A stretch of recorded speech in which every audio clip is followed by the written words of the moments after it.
ബൈക്കൊക്കെ സ്വന്തമായിട്ടൊക്കെ പണിയാൻ വേണ്ടി പ്ലാൻ ഉണ്ടെങ്കിൽ ഒരിക്കലും ഈ വീഡിയോ കാണാതെ പോകരുത്. ഈ ഒരു വീഡിയോ നമ്മൾ ഡിസ്കസ് ചെയ്യാൻ പോകുന്നത് വണ്ടി സ്വന്തമായിട്ട് പണിയാൻ നമ്മൾ എന്തൊക്കെ ശ്രദ്ധിക്കണം, പിന്നെ എനിക്ക് കിട്ടിയ പണികളും കാര്യങ്ങളൊക്കെയാണ്.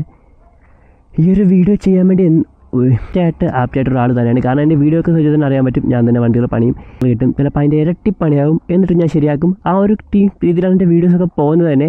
അപ്പോൾ നിങ്ങൾ വേണ്ടി പണിയാനായിട്ട് എന്തൊക്കെ ശ്രദ്ധിക്കണം, പിന്നെ എനിക്ക് കിട്ടിയ പണികൾ നമുക്കാവുന്ന ജസ്റ്റ് നോക്കാം. നമ്മൾ നട്ടും ബോൾട്ടൊക്കെ അഴിക്കുന്നതിന് മുന്നേ അതൊക്കെ എവിടെ നിന്നാണെന്ന് കറക്റ്റ് നോക്കിയിട്ട് അഴിക്കണം. തിരിച്ച് വയ്ക്കാൻ നേരത്തൊക്കെ കറക്റ്റായിട്ട് വെക്കാൻ നോക്കണം. ഞാൻ ആദ്യമൊക്കെ പണിയുന്ന സമയത്ത് നട്ടും ബോൾട്ടൊക്കെ കുറേ കഴിയും. തിരിച്ച് വയ്ക്കാൻ നേരത്ത് ഒരു 2-3 ബാക്കി വരും. എവിടെ നിന്നാണെന്ന് കണ്ടുപിടിക്കണം, തിരിച്ച് സെറ്റ് ചെയ്യണം. ഒരുപാട് പാടായിരുന്നു. അതിന് ശേഷം ഞാൻ ചെയ്യുന്നതെന്ന് വെച്ചാൽ അഴിക്കുന്ന നട്ടും ബോൾട്ടൊക്കെ ജസ്റ്റ് ഒരു ട്രെയിലെല്ലാം എടുത്ത് ഇട്ട് വെച്ചിരുന്നിട്ട് തിരിച്ച് സെറ്റ് ചെയ്യാണ് ചെയ്യുന്നത്. അപ്പോൾ എവിടെയെങ്കിലും നട്ടും ബോൾട്ട് ബാക്കി വന്നാൽ എനിക്ക് കറക്റ്റ് അറിയാൻ പറ്റും. കറക്റ്റ് അതെനിക്ക് സെറ്റ് ചെയ്യാനും വരും. പിന്നെ ചില ബോൾട്ടുകളും അല്ലെങ്കിൽ ഒക്കെ ത്രെഡൊക്കെ പോയിരിക്കുകയായിരിക്കും. നമ്മളൊന്ന് ശ്രമിച്ച് നമുക്ക് എങ്ങനെയെങ്കിലും അതൊക്കെ ഒന്ന് ഊരിയെടുക്കാൻ പറ്റും. അങ്ങനെ ഊരിയെടുക്കുന്ന സാധനങ്ങൾ തിരിച്ചൊരിക്കലും വണ്ടിയിലോട്ട് വെക്കരുത്. അപ്പം നമുക്ക് ഊരിയെടുക്കാൻ വെക്കാൻ പറ്റുമെങ്കിലും അടുത്ത പ്രാവശ്യം അത് എനിക്ക് പറ്റണമെന്നില്ല, അത് പിന്നെ ഇരട്ടി പണിയാവും. ഇല്ലെങ്കിൽ നമ്മൾ എവിടെയെങ്കിലും കൊടുക്കുമ്പോഴും അവർക്കും അത് ബുദ്ധിമുട്ടാവും. അപ്പോൾ അങ്ങനെയുള്ള ത്രെഡ് വയർ ബോൾട്ടൊക്കെ ഇടരുത്. കറക്റ്റായിട്ട് റിപ്ലേസ് തന്നെ ചെയ്യുക. പിന്നെ എനിക്ക് പണികളെന്ന് വെച്ചാൽ ഒരുപാട് പണികൾ കിട്ടിയിട്ടുണ്ട്. അതൊക്കെ ഇതിൽ എന്തുമാത്രം പറയാൻ പറ്റുമെന്ന് എനിക്കറിയില്ല. പിന്നെ ഞാൻ ആദ്യമായിട്ട് കൂളൻ്റ് മാറുന്ന സമയത്ത് ഇതെല്ലാം വെച്ച് കൂളൻ്റെല്ലാം കളഞ്ഞതിന് ശേഷമാണ് ഇതിൻ്റെ ടോപ്പിൽ കൂളൻ്റ് പുതിയ ഫില്ല് ചെയ്ത ഒരു ക്യാപ്പുണ്ട്, റേഡിയേറ്ററിൻ്റെ ക്യാപ്പ്. ഈ ഒരു റിസർവിൻ്റെ കൂളൻ്റ് മാത്രമേ ഫില്ല് ചെയ്യത്തുള്ളൂ. അപ്പോൾ ആ ഒരു ക്യാപ്പ് എൻ്റെ പ്ലെയർ വെച്ച് തുറക്കാവുന്ന രീതിയിലാണ് ഞാൻ ഇരുന്നത്. പക്ഷേ എൻ്റെ പ്ലെയറിൻ്റെ ഒരു ക്യാപ്പ് പിടിക്കാൻ ഡിസ്റ്റൻസ് ഇത്രയും ഓപ്പൺ ആവുള്ളായിരുന്നു. പക്ഷേ ആ ഒരു ക്യാപ്പ് ഇത്രയും ഉണ്ടായിരുന്നു. അപ്പോൾ മങ്കി പ്ലെയർ എന്ന് പറഞ്ഞ സംഭവം എനിക്ക് വേണമായിരുന്നു. അത് ഞാൻ ശ്രദ്ധിച്ചില്ല. പിന്നെ കൂളൻ്റൊന്നും ഇല്ലാതെ വണ്ടി അഴിച്ച് വെച്ച് വണ്ടിയും കൊണ്ട് കടയിൽ പോയി അത് വാങ്ങിച്ചോണ്ടെന്നാണ് ഞാൻ അയച്ചിട്ട് തിരിച്ച് കൂളൻ്റ് ഫില്ല് ചെയ്തത്. അത് എനിക്ക് ഫ്രണ്ടിലെ ബ്രേക്ക് പാഡ് മാറാൻ വേണ്ടി ഞാൻ അയച്ച സമയത്ത് എനിക്ക് കിട്ടിയ പണിയെന്ന് വെച്ചാൽ ഞാൻ എല്ലാം അഴിച്ചു, ബ്രേക്ക് പാഡൊക്കെ കോരിയെടുത്തു. പക്ഷേ ഈ ഒരു പിസ്റ്റൺ ബാക്കിലോട്ട് നീങ്ങുന്നില്ലായിരുന്നു. അത് മങ്കി പ്ലെയർ പിടിക്കണമായിരുന്നു, അതെനിക്കറിയില്ലായിരുന്നു. പിന്നെ ഈ അഴിച്ചു വെച്ച സാധനം അതേ കണക്ക് ഇവിടെ എടുത്ത് വെച്ച് ഒരു ടാഗ് അടിച്ച് കെട്ടി കടയിൽ കൊണ്ടുപോയാണ് ചെയ്തത്. പക്ഷേ അത് ഞാൻ യൂട്യൂബിൽ വീഡിയോ ഇട്ടായിരുന്നു, നിങ്ങൾ ശ്രദ്ധിച്ചറിയാൻ പറ്റും.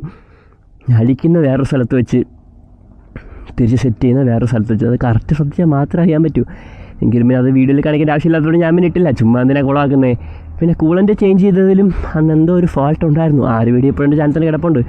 കാരണം ഞാൻ ചേഞ്ച് ചെയ്തതിന് ശേഷം എൻ്റെ കൂളൻ്റ് ഓയിലൂടെ മിക്സായി ഓയിലൊക്കെ ഒരുമാതിരി ഒരു പതഞ്ഞ വെള്ളങ്ങളൊക്കെ ആയിരുന്നു. അതിന് കാരണം എനിക്ക് തോന്നുന്നു ഇതിലെ പഴയ കൂള് നല്ല രീതിക്ക് തിക്കായിട്ട് പായലാണ് കാണിക്കുന്നത്. അപ്പോൾ കൂളൻ സർക്കുലേഷൻ വണ്ടിക്കകത്ത് ഇല്ലാതെന്ന് തോന്നുന്നു. ഞാൻ പുതിയ കൂളൻ്റ് ഒഴിച്ചപ്പോഴത്തേക്ക് സർക്കുലേഷൻ ഉണ്ട്. അപ്പോൾ ഈ ഒരു സീല് ഡാമേജ് ആയിരുന്നുകൊണ്ട് തന്നെ അതിൽ കൂടെ മിക്സ് ആവാതിരിക്കാം. പിന്നെ ഈ ഒരു ഇത് ഞാൻ വണ്ടി സെറ്റ് ചെയ്ത സമയത്ത് ഞാൻ വാഷേഫൊന്നും ഇല്ലാതെയാണ് സെറ്റ് ചെയ്തത്. അപ്പോൾ എൻ്റെ കിറ്റിൽ 2 സെല്ല് ഒരേമായിരുന്നു. അത് സെറ്റ് ചെയ്ത് കുറച്ച് കഴിഞ്ഞപ്പോൾ എനിക്ക് കാര്യം മനസ്സിലായി. ഞാൻ അഴിച്ചിട്ട് വീണ്ടും തിരിച്ച് വെച്ച് സെറ്റ് ചെയ്യുകയാണ് ഉണ്ടായിരുന്നത്. പിന്നെന്തുണ്ട്, ഈ ഒരു ഹഗ്ഗർ, ഈ ഒരു ബീഫല്ല, ഞാൻ ഇതിൻ്റെ ഒരു കാര്യമാണ് പറയുന്നത്. ഇത് നല്ല രീതിക്ക് ലെന്ത് ഇത്രയും ഉണ്ടായിരുന്നു. അപ്പോൾ ഞാൻ വീഡിയോസൊക്കെ ഒരുപാട് പേര് ഹഗ്ഗർ ഇത്ര വെച്ചേക്ക് കണ്ടിട്ടുണ്ട്. അങ്ങനെ ഞാനും ഒന്ന് കട്ട് ചെയ്താണ്. അതിപ്പോൾ ഒരു ഇരട്ടി പണിയായിട്ടിരിക്കുകയാണ്. കാരണം ചെളിയൊക്കെ ഡയറക്റ്റ് തെളിച്ച് എൻ്റെ മോണോഷോക്കിൽ തന്നെ ചെന്ന് വീഴും.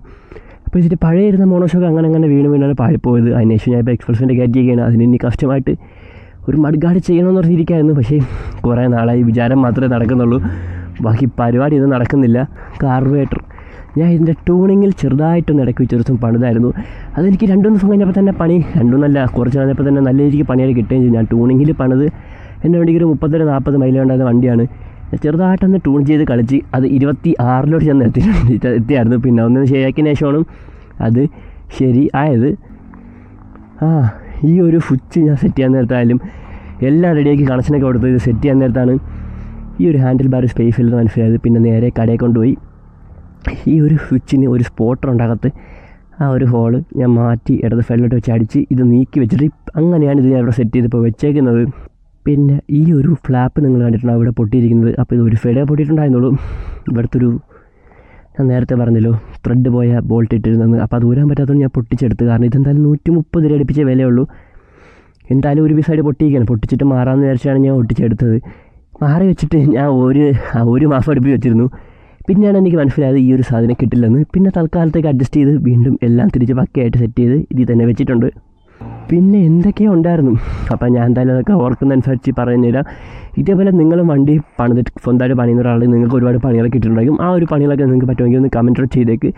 മറ്റുള്ളവർക്കും അത് കണ്ടിട്ട് ആ പണികളൊന്നും വാങ്ങിച്ച് വയ്ക്കാതെ നോക്കാൻ പറ്റും. ഇത് മഡ്ഗാർഡ് കട്ട് ചെയ്തത് ഞാൻ കട്ട് ചെയ്തത് അത്ര ഒരു ലെവലായിട്ട് വന്നില്ല. ഞാൻ കുറച്ചുകൂടി ഒരു ഫ്രണ്ടിലോട്ട് വെച്ച് കട്ട് ചെയ്ത് ഈ ഒരു പൊസിഷന് ഫെറ്റ് ചെയ്യാനിരുന്നത്, പക്ഷേ കട്ട് ചെയ്ത ലെവലിൽ പോയി ഒരു സൈഡ്. അപ്പോൾ പിന്നെ ഇങ്ങനെ ഫെറ്റ് ചെയ്യത്തുള്ളൂ. അപ്പുറത്തും അതേ രീതിക്ക് കട്ട് ചെയ്ത് ഞാൻ മഡ്ഗാർഡ് ഇത്തിരി അടുപ്പിച്ചാണ് വെച്ചേക്കുന്നത്. കുറച്ചുകൂടെ താത്തി വെച്ചിരുന്നെങ്കിൽ എനിക്ക് കുറച്ചുകൂടെ ലുക്കായിരുന്നേനെ. പിന്നെ ഇതിൻ്റെ അകത്ത് ഇവിടെ ആയിട്ടൊരു ഹോൺ സെറ്റ് ചെയ്തിട്ടുണ്ട്. ഇത് 2 സൈഡിൽ 2 ഹോൺ ഉണ്ടായിരുന്നു. അതിലെനിക്ക് പണിയിട്ടെന്ന് വെച്ചാൽ ഒരു ഹോണ് വണ്ടി ഒരു സ്ഥലത്തോട്ട് ചരിച്ചിട്ട് ഈ ഒരു സസ്പെൻഷൻ ട്രാവൽ ആവുന്ന സമയത്ത് അതിൽ വന്ന് ഇടിക്കായിരുന്നു. എവിടെയെങ്കിലുമൊക്കെ വളച്ച് വെച്ചിട്ട് ബ്രേക്ക് ഒന്ന് പിടിക്കുമ്പോൾ എന്തോ ക്രീ സൗണ്ട് കേൾക്കായിരുന്നു. ഞാൻ കുറേ നാൾ നോക്കിയിട്ടുണ്ട്, എന്താണെന്ന് കിട്ടിയില്ല. ഒരു ദിവസമാണ് എനിക്ക് മനസ്സിലായത് ആ ഹോണ് ഈ ഒരു സസ്പെൻഷൻ വർക്കാൻ വയ്ക്കാറ് ഒരേന്നാണെന്ന്. പിന്നെ ഞാൻ അതൊക്കെ ഊരി മാറ്റി.